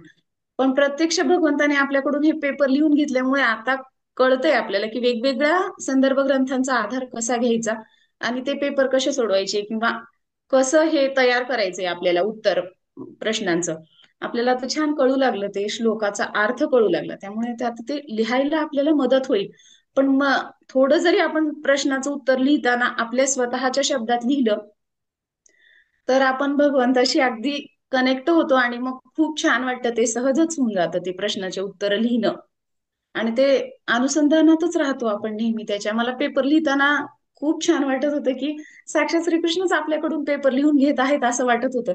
आणि श्रीकृष्णांनी जसं सांगितलेलं आहे गीतेमध्ये की कर्म करायचं आहे आपल्याला, पण फलाची अपेक्षा नाही करायची, तसं ह्या पुढच्या गोष्टी काहीच माहित नव्हत्या आपल्याला. मार्क्स किती येणार आहेत आपले, काय, याबद्दल कधीच नाही विचार केला. फक्त आपल्याला पेपर लिहायचे आहेत. तो एक आनंद वेगळाच होता पेपर सोडवताना, आणि तो आनंद अनुभव केला मी. जय श्रीकृष्ण, एवढंच सांगेन मी. खूप छान. नमस्कार ताई, जय श्रीकृष्ण. सर्वप्रथम मी सुचेताताईंचे खूप खूप धन्यवाद मानते, कारण त्यांनी ह्या ग्रुप केलाय तो मला फार आवडला. ते कसं आहे माहिती का, प्रत्येक जण सुरवंटासारखं आहे आणि त्याचं फुलपाखरू बनवताय तुम्ही प्रत्येकाला. ताई विद्यार्थ्यांचं पण खूप खूप धन्यवाद, त्यांनी मार्गदर्शन केलं परीक्षेच्या वेळेस, पेपर टाकले. आणि आपल्या ह्या ग्रुप मधल्या सर्वांचंच खूप धन्यवाद. सगळे गीता अभ्यासक रोज छान मार्गदर्शन करत होते. आपला तास चालू होता त्याच्यामुळे कनेक्टिव्हिटी राहिली, अभ्यासाची ओढ चालू झाली. रोज काहीतरी आपण पण वाचलं पाहिजे, आपण परीक्षेला बसलो ह्याची आठवण होती ह्या क्लासमुळं. नाहीतर आपण बघू परीक्षा पुढे आहे, करू नंतर, असं होतं. पण क्लास असल्यामुळं छान म्हणजे अभ्यास व्हायला चांगला वाव मिळाला आणि ओढ लागली अभ्यासाची खूप. म्हणजे आणि आपल्याला परीक्षा पेपर सोडवायचे म्हणलं तर गीता समजण्यासाठी आपण हे करतोय, फक्त परीक्षा द्यायची मार्क मिळवण्यासाठी हा आपण नाही करत. खरंच आपण जर परीक्षेला बसलो तर आपला खूप छान अभ्यास होतो. आणि परीक्षा नाही म्हणलं तर मग काय, नुसती गीतेची पुस्तकं घेतली, कधी वाचली कधी नाही, असं होतं. आणि एक एक श्लोक आहे तो म्हणजे खूप सगळ्या ग्रंथातून शोधून त्याचं उत्तर लिहिल्यामुळं पण खूप छान समजायला मदत झाली. आणि आता असं वाटतं की गीतेचं पुस्तक हातात घेतलं तर ते प्रत्येक श्लोक वाचावा, प्रत्येक श्लोकाचा अर्थ पाहावा आणि खाली ठेवू नये, अशी मनाची अवस्था झाली. या परीक्षेतून ही अनुभूती आली. परीक्षा ही काय मार्क मिळवण्यासाठी नव्हती, कधीच मार्काचा विचार केला नव्हता. म्हणजे पास होईल का नाही असं पण कधी वाटलं नव्हतं. ह्या दोघींनी फॉर्म भरले, मला मेसेज टाकला तू फॉर्म भरला, म्हणजे असं वाटलं नव्हतं आपण देऊ परीक्षा ही. बरोबर. आणि घरी पण मुलगा म्हणत होता आई आता कशाला परीक्षा देती, आणि पेपर लिहून लिहून हात दुखत होता. पण मी म्हणलं अरे नाही, आता खूप छान वाटतंय परीक्षा देते. म्हणजे की त्याचा अभ्यास करून हे खूप वेगळा विषय आहे म्हणलं, ह्याचा ट्रेस पण नाहीये, म्हणजे परीक्षा देतोय असं पण नाही वाटत, खूप छान आनंद वाटतोय म्हणलं, अभ्यास करायला मिळतोय म्हणजे भगवंताच्या अनुसंधानात राहायला मिळतंय, ह्याचा खूप आनंद आहे. आणि सगळ्यांनी असं एन्जॉय करूनच अशी परीक्षा द्यावी असं मला वाटतंय. जय श्रीकृष्ण. छान अगदी. अपर्णा ताई. हा, जय श्रीकृष्ण ताई. आणि सर्वप्रथम तुम्हाला अरे धन्यवाद. मी काही केलेलं नाही नाही आहे, सगळी मेहनत नाही नाही, तुमची खरंच आहे. मी तर आज म्हणजे पहिल्यांदाच बोलते ग्रुपवरती. मागच्या वर्षी माझी मध्ये खूप इच्छा व्हायची साधक संजीवनीचं वाचन करावं हे ते, पण खरंच माझं अजून पण धाडस नाही झालेलं. आता पण ह्या दोघी 2 दिवस झाला त्यांनी पहिल्यांदा नाव दिलं किंवा वाचन केलं, पण माझी अजूनही तयारी नाहीये. होईल आणि होईल. हा, साधक संजीवनीचा म्हणजे खूप फायदा झाला आपल्या ह्याचा. आणि त्याच्या व्यतिरिक्त ज्ञानेश्वरीचं हे करत होतो आम्ही, म्हणजे ज्ञानेश्वरीतलं बराचसा म्हणजे उपयोग केला, परीक्षेसाठी वापरला मी, ज्ञानेश्वरीचा पण उपयोग केला होता. आणि साधक संजीवनी पेपर आम्ही तिघींनी सोबत जरी सोडवले असले तर फक्त म्हणजे प्रश्न किंवा थोडं म्हणजे असं प्रत्यक्ष बघितले नाहीत आम्ही पेपर काय लिहिलंय कसं काय, फक्त वाचन किंवा अभ्यास. आणि मोठ्या ताईचं म्हणजे खूप असतं आता पण की म्हणजे वाचन हे करा, ते खरंच आमची गुरु आहे म्हणजे साक्षात. थोडासा लहानांकडून आळस केला जातो, पण नाही, ताईचं म्हणजे खूप असतं रेग्युलर. आता पण तिचं म्हणजे बरेचसे पुस्तकं हे ते नियमित वाचन हे ते सुरू असतंय. आणि लिखाण म्हणलं तर तिनं आमच्यापेक्षा खूप कमी लिहिलं होतं, पण सगळं तिनं स्वतःच्या भाषेत लिहिल्यामुळं तिचा म्हणजे जे काही मार्क पडलेत किंवा जो पहिला क्रमांक आलेला इतके चांगले मार्क पडलेत, ते कमी लिहून सुद्धा पण तिची लिहिण्याची पद्धत खूप चांगल्या प्रकारची आहे. उत्तर सगळे स्वतःच्या भाषेत तिनं लिहिलेत, त्याच्यामुळं तिचं लिखाण माझ्यापेक्षा कमी असून सुद्धा म्हणजे इतके छान मार्क्स मिळालेले आहेत तिला. आणि अभ्यास म्हणजे खूप केला तिनं, ते सांगितलं तसं रोज आमच्याकडून इतकं म्हणजे केलं गेलं नाही, जेवढं आम्ही क्लासमध्ये करत होतो तेवढंच. तर सगळ्यांनी आता ते काळजी मात्र एक घ्यायची, ते चूक म्हणजे लक्षात आली आमच्या पण, की ती सांगत होती क्लास झाल्यानंतर सुद्धा रोज स्वतःहून आपण परत 5-10 श्लोकांचं वाचन नियमित केलं पाहिजे सगळ्यांनी.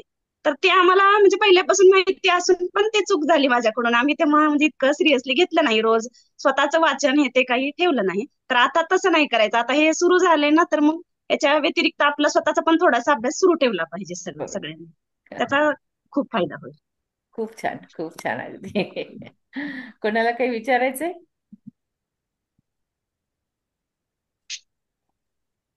वैजंतीताई, काही विचारायचे प्रश्न? अभिनंदन, खूप छान पेपर लिहिले. आणि आपल्याला माहिती नव्हतं धन्यवाद ताई. ज्ञानेश्वरी बद्दल काही लिहायचं आहे, पण आता या तिघींच्या उत्तरावरनं आपल्याला कळलं की आपण ज्ञानेश्वरी सुद्धा तेव्हा अभ्यासाला पाहिजे होती. ठीक आहे, पण आपण आता आम्ही ज्ञानेश्वरी लिहूया. ज्ञानेश्वरी लिहिली होती ना, आमचं ज्ञानेश्वरीचं लिखाण तेव्हा कम्प्लीट झालं होतं, म्हणजे हस्तलिखित ज्ञानेश्वरी हे केली होती ना, हा, त्याच्यामुळे 2 वेळा आमचं लिखाण आणि वाचन, त्याच्या अगोदरच बरेचसे पारायण ज्ञानेश्वरी वाचन रेग्युलर खूप वर्षापासून सुरू आहे, त्याचा उपयोग झाला आम्हाला इथे. अरे वा, खूप छान.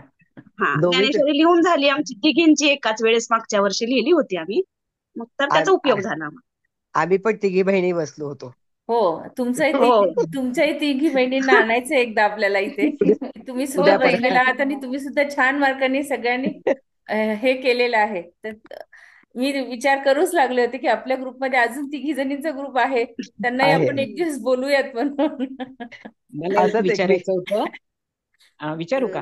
हो, विचारा ना ताई. ह्या विचारा. तिघींनाच म्हणजे की मग तुम्ही हे करताना प्रत्येक वेळेला प्रश्न कसा आहे त्यानुसार अभ्यास केला, की पहिल्यांदा अभ्यासाचा म्हणजे सुरुवातीला तर हा. आपण करतो आणि नंतर जेव्हा आपल्याला पेपर आले मग त्या पेपरनुसार तुम्ही एक एक प्रश्नाचा असं विचार करत केलात का? हो, म्हणजे हो असं हो वेगवेगळं. प्रश्न प्रश्न समोर घेतल्यानंतरच तो सोडवायला चालू केला. आणि आधी असं नोट्स वगैरे काही फार काढलेले नव्हते, आता तरी आम्ही काढतोय म्हणजे आता लिहितोय, पण आधी असा काहीच अनुभव नव्हता. फक्त काल मी जसं सांगितलं तसं आम्ही पहिल्यांदा उत्तर लिहिताना आधी प्रस्तावना लिहिली, म्हणजे तो श्लोक कोणत्या अध्यायातला आहे ते जसं आपल्याला विद्यार्थ्यांनी सांगितलं होतं, मार्गदर्शन केलं होतं पेपर सोडवायचं तसं. आणि त्याच्यानंतर अर्थ, पुन्हा त्याचं स्पष्टीकरण केलं त्या श्लोकाचं, आणि पुन्हा निष्कर्ष म्हणजे त्या श्लोकात आपल्याला काय वाटतं, आपण काय शिकलो त्या श्लोकातून, असं म्हणजे आपल्याला काय अर्थ कळला त्या श्लोकाबद्दलचा, तो पण थोडक्यात खाली 2 वळीत आपण आपल्या मनाने लिहिला पाहिजे. आणि बरोबर. विदूरचं जे पात्र लिहायचं होतं ते मला खूप आवडलं, म्हणजे मला तर म्हणजे तुमच्या सगळ्यांपेक्षा 1-2 जे मार्क जास्त पडले ते विदूरमुळेच पडलेत, अशी माझी खूप भावना आहे. कारण विदूरचं जे आहे ते मी भागवतामधलं लिहिलं होतं, माझं भागवताचं वाचन चालू आहे. भागवत, वेगवेगळे ग्रंथ श्रीमद संदर्भ भागवतातलं. त्याच्यामध्ये. तर वेगळे वेगळे ज्यावेळेस आपण संदर्भ देतो ते खूप महत्वाचं आहे असं पण मला वाटतं.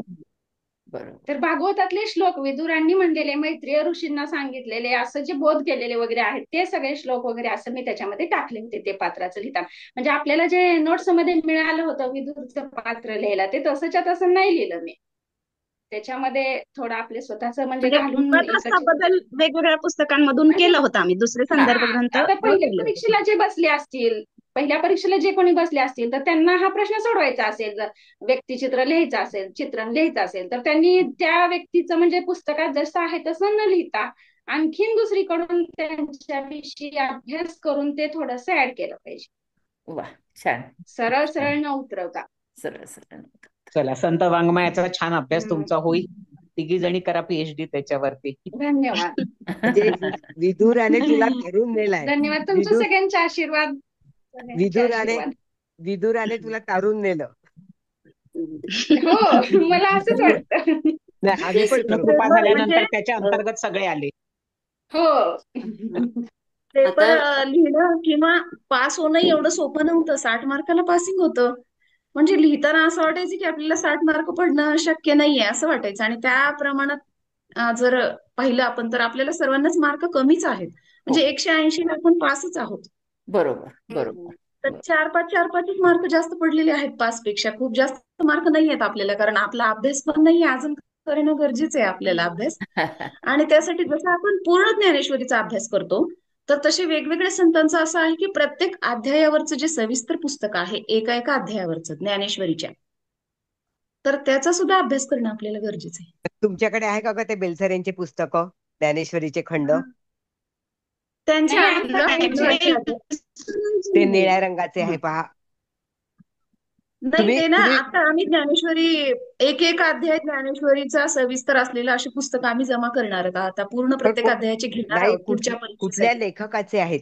लेखकाचे कुठले नावं सांग ना लेखक मला. कुठले? एकाही लेखकाचे पूर्ण 18 अध्याय कोणाचेच कम्प्लीट झालेले नाही आहेत आजपर्यंत. नाही, पुढे पुढे बरेचसे आहेत जणांचे मधले 4 मधले. 5 असेच अध्याय झालेले. अच्छा. मनीषा हा, अभ्यंकरताईचे घ्यायचे तर आहेत मग 12वा 9. मिळेल तुम्हाला, 15वा मिळेल असं. आळंदीच्या मंदिरामध्ये भरपूर असे मोठ्या स्वरूपात आपल्याला जसं परीक्षेला उपयोगी पडतील अशा ह्याच्यामध्ये आळंदीच्या मंदिर समितीचं जे दुकान आहे ना आळंदीच्या मंदिरातलं ज्ञानेश्वर माऊलींच्या, हो तिथं हो. भरपूर आहेत ग्रंथ उपलब्ध. अच्छा. आता मी गेल्यानंतर तिथून थोडेफार घेतले, पण मग 12वा 15वा 6वा असे निम्मेच आहेत. पण कुठंच 18 अध्यायचं पूर्ण प्रकाशन कोणाचंच नाहीये झालेले मोठ्या स्वरूपात हो, पाहिजे असतील. मग ते बाबांचं पण आहे ना, बाबा वेगवेगळ्या लेखकांचे बेलसऱ्यांचं. घ्यावे लागतील पुस्तक. हो, ते पण तसंच आहे. हो हो. त्यांचे 6च आहे आणि हा मिळत नाही त्यांचे. हा, आणि ते खूप सुंदर आहे. कुणाचीच आतापर्यंत पूर्ण नाहीत. मी आळंदीमध्ये जाऊन चौकशी करून आले, तर असं वेगवेगळ्या लेखकांचेच घ्यावी लागतील 18 अध्यायचे पाहिजे असतील. बरोबर. अच्छा. आता पण जे मिळतील ते. अं, आणि महत्वाचे जे अध्याय आहेत, जसा की दुसरा अध्याय महत्वाचा आहे किंवा 6वा, असे तरी आपल्याला 6वा. स्वतंत्र अभ्यास करावा लागेल त्या अध्यायावरचा. बरोबर आहे. आपल्याकडे राजश्री कुबेरताई होत्या. त्यांनी सलग 4 वर्ष पहिला नंबर मिळवला होता. तर हा त्यांचेही जे पुस्तक होतं म्हणा किंवा त्यांनी जे संकलन केलं होतं 18 अध्यायावर पूर्णपणे, तर त्याचं आपण हा पुस्तकाचं प्रकाशन करण्याचा विचार करत आहोत. म्हणजे जेणेकरून की आपल्याला त्याचा नक्कीच फायदा होईल, की परीक्षा कशी हो द्यायची ताई. आहे आणि कसे उत्तर लिहायचे आहेत हे पण समजू शकेल आणि अभ्यास कसा करायचा मुळात हे पण समजू शकेल. हो, तसंच राजश्री ताईंचं इतकं त्यांना पण सुंदर एक दिवस होतं त्या बोलवूया दिवशीचा आपण. अनुभव तुमचे सांगितलेले. दोनदा बरोबर. तीनदा ते पूर्ण ऐकलं मी, ते पूर्ण त्यांचा अनुभव की कसा अभ्यास करायचा, पेपर कसे सोडवायचे. 3-3दा खूपच छान ऐकावं केलं त्यांनी मार्गदर्शन. असंच आहे. 3-3दा ऐकावं असंच आहे अक्षरशः. हो, 3दा 4दा ऐकला तो पूर्ण. बरोबर म्हणजे खरंच त्यांनी खूप छान सांगितलंय. सगळ्या संकटांवर मात करून सुद्धा त्या तिथपर्यंत पोहोचल्या. खूपच छान बरोबर. सांगितलंय. आम्ही प्रत्यक्ष गेलो होतो. म्हणजे पुण्याला मी असल्यामुळे आम्ही त्या कार्यक्रमाला गेलो होतो. हो, आम्ही तो कार्यक्रम म्हणजे पाहिला, पाहिला. सुचिताताईंमुळे हा. आम्हाला पाहायला मिळाला. हा. मी होते त्या दिवशी, पण म्हणजे पुण्याला जाणं शक्य नव्हतं त्या दिवशी. हा. बरोबर. नंतर नंतर आणले ते सर्टिफिकेट वगैरे मिळाले नाही, आमचे. आजच ही खुशखबर आपल्यापर्यंत विद्याताईंनी पोहोचवली आहे की त्यांचं हा, हा. पुस्तक रूपाने ज्या काही नोट्स आहेत त्यांचं पुस्तक रूपाने आपण पीडीएफ फाईल, जशी आपण मागच्या वेळेस पीडीएफ फाईल बघितली तशीच पीडीएफ फाईल आपण हे करणार आहोत. म्हणजे साधकांसाठी मुद्दामून द्यायचा प्रयत्न करणार आहोत, जेणेकरून की त्यांनी कशा नोट्स काढल्या आणि त्यांनी अभ्यास कसा केला हे आपल्याला कळू शकेल अशा पद्धतीने. गीतेच्या हे का? फार आवश्यक आहे. हा, हा तुम्हाला पण मी म्हणजे तशीच विनंती करते की तुम्ही सुद्धा अगदी पहिला नंबर सोडायचा नाही आहे, पहिली गोष्ट म्हणजे.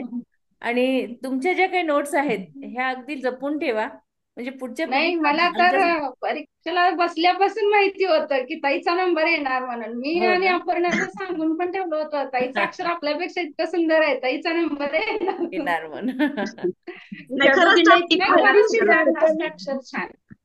त्यांनी परमेश्वराला प्रार्थना केली की या ताईचाच नंबर आला पाहिजे किंवा ताईचा येईल असं त्यांना सतत वाटत होतं पेपर घेताना. तसं मी काही विचार नव्हता वाटत केला. होतं. हा हा, म्हणजे जेव्हा मेसेज आला मला विद्याताईंचा तेव्हा मी एकदम शॉक झाले की म्हणजे मी पास पण होईल का नाही असं मला वाटत नव्हतं की आपण एखाद्या उत्तराचं तुमचं तुम्ही वाचन कराल का? म्हणजे सगळ्यांना कळेल की कसं लिहिलंय उत्तर. हा हा बरोबर अगदी. किंवा हो ग्रुपवरती जरा एखादा प्रश्नाचं उत्तर जे हा सुरुवाताची केलेली आहे, वेगळे कलर तुम्ही वापरलेत, असं एका पेजचा जरी फोटो काढून पाठवला ना ग्रुपवरती हा तरी पण नाही, चालेल आता तर आम्हाला. झेरॉक्स मध्ये कलर नाही दिसणार. आता झेरॉक्स आहेत ना, नाही कलर नाही ठीक दिसणार. आहे. असू नाही दे काही हरकत नाही.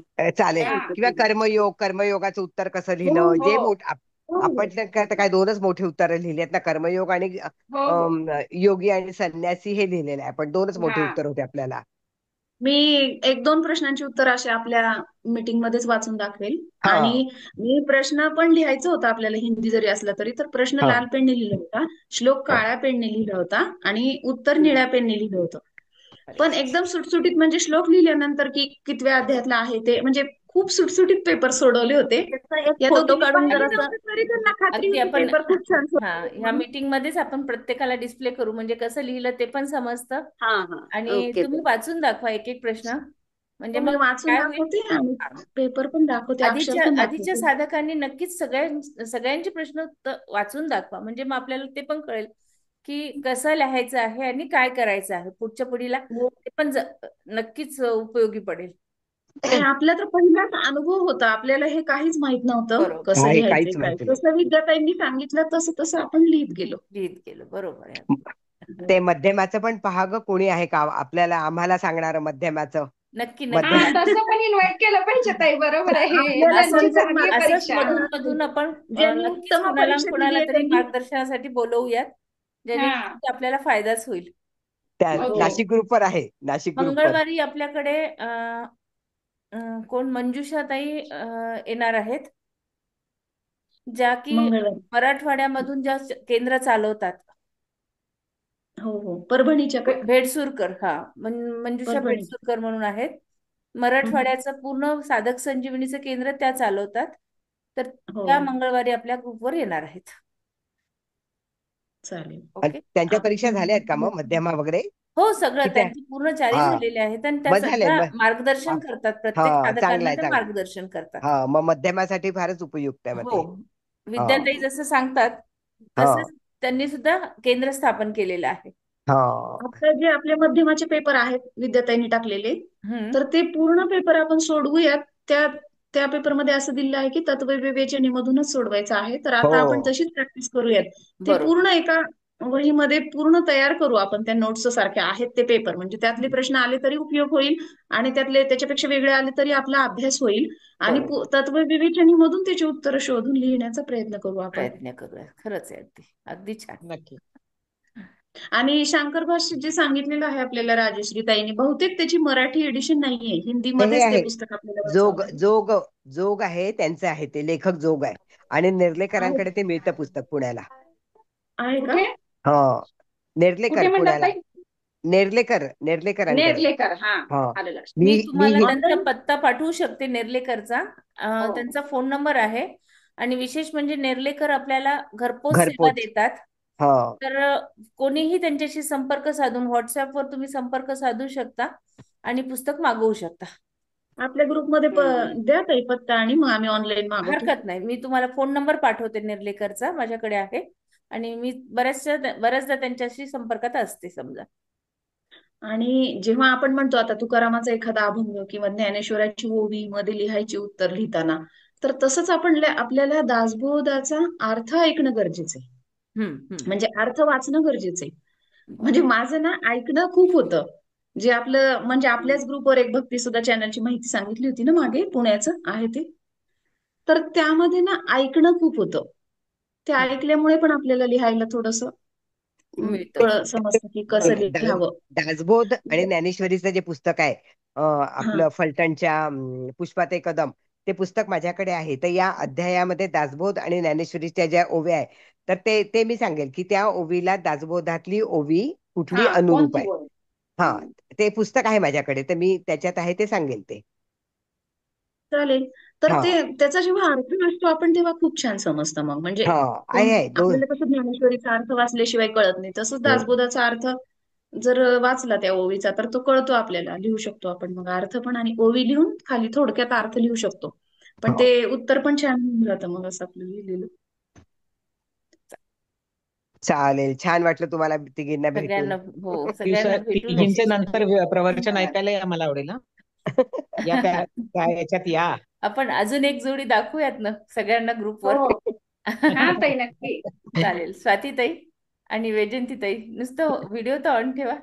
दोघी जणी आहेत, वैशाली ताई नाहीयेत बहुतेक. हम्म. हम्म. वैशाली आमच्या ताई सारख्याच. आहेत का? आमच्या दिसण्यात ते साम्य नाही आणि अभ्यासात ते साम्य नाही. हा, तिचं हा खूप आहे. मोठ्या बहिणी या मोठ्याच असतात. आणि जसं मगाशी यांनी म्हणलं, मला मोठ्याच हसूच असतात. आलं. हो. मोठ्या बहिणीनेच आम्हाला ओढून याच्यात आणलं आणि तिचा खूप अभ्यास आहे, ती हा. खूप परीक्षा देते. आम्ही ढच आहेत त्या मानाने, कच्चा लिंबू. बरोबर आहे. आम्हालाही सांगा कोणत्या कोणत्या परीक्षा देतात ते. म्हणजे स्वातीताईला आम्ही ओळखतो 6व्या अध्यायामुळे, किंवा वैजयंतीताईला तर ओळखतोच आम्ही. पण हा. म्हणजे त्यांनी म्हणजे आज कळलं की त्या पण तिघी बहिणी आहेत म्हणजे, आणि तुम्ही हो. परीक्षा पण सोबत दिली हे आज कळलं. अगदी. खूप छान वाटलं. हा, वैशाली संदर्भ ताई ग्रंथ असतात आपण. कधी, पण आज दिसत नाही आहेत ग्रुपवर. हा, वैशालीने. हा हो. एखाद नाही दिवशी खूप छान. बुधवारी आणि आपली बुधवारी बघूया. सामूहिकता आहे ना, हीच आपली आध्यात्मिक प्रगती घडवून आणते. अगदी खरंच आग्रह सोबत करतो ना. हो, आग्रह करणे. नाही आम्ही म्हणजे तर म्हणजे यामध्ये आलो तर सोबतच. म्हणजे आम्ही सुरुवातीचा पहिला 12वा अध्याय शिकायची ती पहिली लेवल सुद्धा जॉईन करणं, सगळं सगळं सोबत आहे आमचं पूर्ण आध्यात्मिक प्रगती तिघींची. नाही चालेल. नाही, आणि आम्हाला तिने आधी आमच्यामध्ये अशी प्रेमाने सांगून स्पर्धा पाहिलं. नाहीये ना की, हा नाही नाही, स्पर्धा तिने नाहीये आम्हाला आमच्यामध्ये. प्रेमाने सांगून पाहिलं ये म्हणून, नाही आलो. जेव्हा खूप ओरडली तेव्हा आम्ही आलो. तोपर्यंत 5 लेवल होऊन गेल्या होत्या.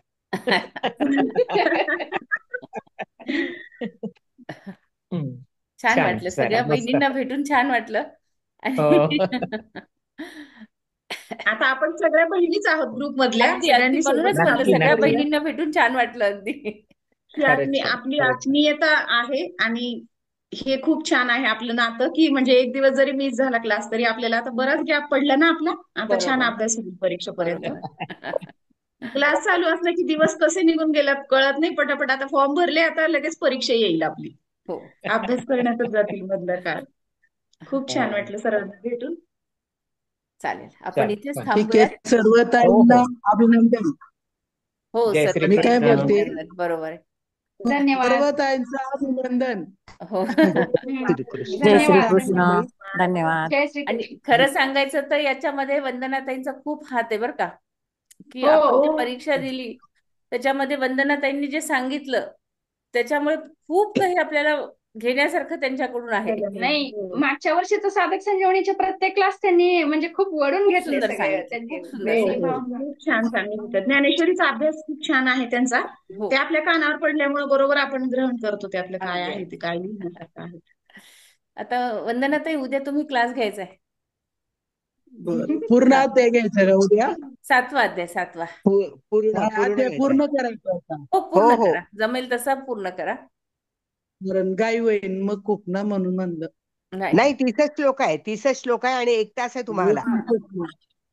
ठीक आहे ठीक आहे. मग हो. जितकं उरकन तितकं. हो, हरकत नाही, नाही तर परत सोमवारी. हा, चालेल. थोडंफार राहील म्हणजे पूर्ण होणार नाही असं हो, वाटतंय हरकत मला. नाही ना, परत सोमवारी आपण घेऊ शकतो, काही प्रॉब्लेम नाही. हा, हा. चालतंय. आता पुढचं कोण आहे ताई? हा, उद्या तर तुम्ही आहात. सोमवारसाठी सगळ्यांनी तयारी करून ठेवा पुढच्या अध्यायांची, म्हणजे पुढच्या श्लोकांची. हो की किती नाही? अध्याय आहेत एकूण? 18 अध्याय आहेत. अध्याय पूर्ण पूर्ण 18 अध्याय आहेत. आता हे 7 पासून चालू आहे, 7 ते 18 घेऊयात. परत पहिले ते 6, 1 ते 6 घेऊयात. हा हा हा. पूर्ण 18 अध्याय आहेत का हो, अभ्यासाला? पूर्ण 18 अध्याय घ्यायचे आपल्याला. ठीक आहे ठीक आहे. चालेल. हा, मध्ये बरोबर मध्ये माझ्या चातुर्मासाचं होऊन जातं हे. हो, होतं हा हम्म. नक्कीच होईल, नक्कीच. चातुर्मासाचा दुसरा नियम करायची काही गरज नाही आता. म्हणूनच हा नियम करायचा हा. आपल्याला. मध्यंतरी मी सद्गुरूंचं म्हणजे प्रवचन आहेत माझ्याकडे, हा, ती नंतर वाचून दाखील, ते तुम्हाला खूप कामास येतील. मी तर नक्कीच. काही परीक्षा देत नाहीये, हा, पण ती वाचून दाखल तुमच्यासाठी खूप अभ्यासासाठी कामास येतील ते. अगदी अगदी ताई, कारण नक्कीच. हा त्याच्यात ज्ञानेश्वरीवरती आहे, एकनाथी भागवतावरती आहे, बरोबर. अभंग आहे, हम्म. त्याच्यामुळे त्याचाही फायदा होईल तुम्हाला चांगला. ब- आपण हा एक 10 आहे मिनिटं हरकत नाही ना, दररोज जरी 10 मिनिटं सांगितले तरी चालू शकतं. अल्टरनेट डे करू, नाहीतर हो शनिवारी करू. हो हो. हा, अशा पद्धतीने करूयात आपण. चालेल चालेल. चालेल. हा याच्यातच मध्ये मध्ये जरी सांगितलं तरी होईल म्हणा, पण हो ते हो तुम्हाला वेगळं सांगितलं की थोडस जास्त म्हणजे लक्षात येईल. तर काल कसं थोडं सांगितलं, हो हो हो, तसं थोडं थोडं सांगितलं की येईल नक्की लक्षात. नक्की नक्कीच. चालेल मग. परत एकदा सगळ्यांना धन्यवाद. छान वाटलं अगदी सगळ्यांशी भेटून. उद्या हो परत भेटूयात आपण. चालेल. जय श्री कृष्ण. जय श्रीकृष्ण. शेवटची जय प्रार्थना. श्रीकृष्ण. जय श्रीकृष्ण. शेवटची प्रार्थना म्हणा. योगेशं सच्चिदानन्दं वासुदेवं व्रजप्रियं धर्म संस्थापकं वीरं कृष्णं वन्दे जगद्गुरुं. कृष्णं वन्दे जगद्गुरुं. जय श्री कृष्ण. जय श्रीकृष्ण. जय श्री कृष्ण.